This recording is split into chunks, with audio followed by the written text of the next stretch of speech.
கேரள மாநிலத்தை சேர்ந்த பிரபல மலையாள சீரியல் நடிகர் சித்தார்த் பிரபு குடிபோதையில கார் ஓட்டி விபத்து ஏற்படுத்தியதோட பொதுமக்கள் மற்றும் காவல்துறையினரை தாக்கிய சம்பவம் மிகப்பெரிய அளவில் பரபரப்பை ஏற்படுத்தியிருக்கு. நகைச்சுவை மற்றும் குடும்ப கதையம்சம் கொண்ட மலையாள தொலைக்காட்சி தொடர்களில் நடித்து பிரபலமானவர் தான் யாரு அப்படின்னா சித்தார்த் பிரபு. நடிப்புத்துறையை தவிர தனியார் பாதுகாப்பு நிறுவனமும் நடத்தி வராரு.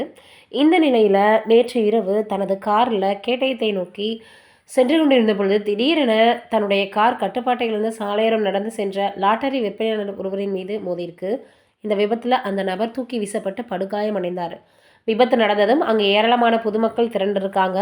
தகவல் அறிந்து சம்பவ இடத்திற்கு வந்த போலீசார் படுகாயம் அடைந்த லாட்டரி வியாபாரியை மீட்டு உடனடியாக அருகில் இருக்கக்கூடிய மருத்துவமனைக்கு அனுப்பி வச்சிருக்காங்க.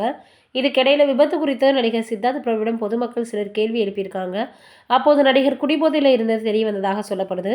அதனால் ஆத்திரமடைந்து தட்டி கேட்ட பொதுமக்களை திட்டியும் தாக்கியதாக தகவல்கள் வெளியாகி இருக்குது. சம்பவ இடத்தில் இருந்த போலீசார் அவரை தடுக்க முயன்ற போதும் நடிகர் அவர்களையும் தாக்கியதாக சொல்லப்படுது. இதனால் அந்த பகுதியில் பரபரப்பு ஏற்பட்டது. தொடர்ந்து நடிகரை மருத்துவ பரிசோதனைக்காக போலீசார் மருத்துவமனைக்கு அழைத்துட்டு போயிருக்காங்க. பின்னர் குடிபோதையில் கார் ஓட்டி விபத்தை ஏற்படுத்தியதற்காகவும் பொதுமக்கள் மற்றும் காவல்துறையினரை தாக்கியதற்காகவும் நடிகர் சித்தார்த் பிரபுவை சிங்கவனம் போலீசார் கைது செய்திருக்கிறாங்க. குடிபோதையில் வாகனம் ஓட்டி விபத்தை ஏற்படுத்தியதோடு நடு ரோட்டில் அட்டகாசம் செய்த இந்த சம்பவம் கோட்டயம் பகுதியில் பெரும் அதிர்ச்சியும் பரபரப்பையும் ஏற்படுத்தியிருக்கு. ஏன்னா இது ஒரு சிலர் நடிகைகளை பார்த்துட்டு நம்ம அப்படி இருக்கணும் இப்படி இருக்கணும் அப்படின்னு சொல்லி எத்தனையோ பேர் ரோல் மாடலாக கூட எடுத்துகிட்டு இருக்காங்க.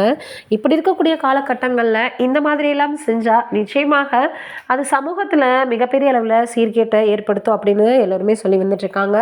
போலீஸார் அப்படின்னு கூட பார்க்காம குடிபோதையில் இப்படி நடந்துட்டுருக்காரே அந்த நடிகர் அப்படின்னு இப்போ எல்லோருமே அவரை கண்டனம் தெரிவித்து வந்துட்டுருக்காங்க. இந்த விஷயம் சமூக வலைதளங்களில் மிகப்பெரிய அளவில் வைரலாக பரவி வந்துட்டுருக்கு.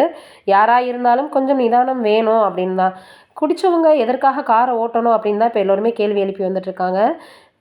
படுகாயம் அடைந்தவருடைய நிலைமை என்ன ஆச்சு அப்படின்றது தெரியல. வெயிட் பண்ணி பார்க்கலாம்.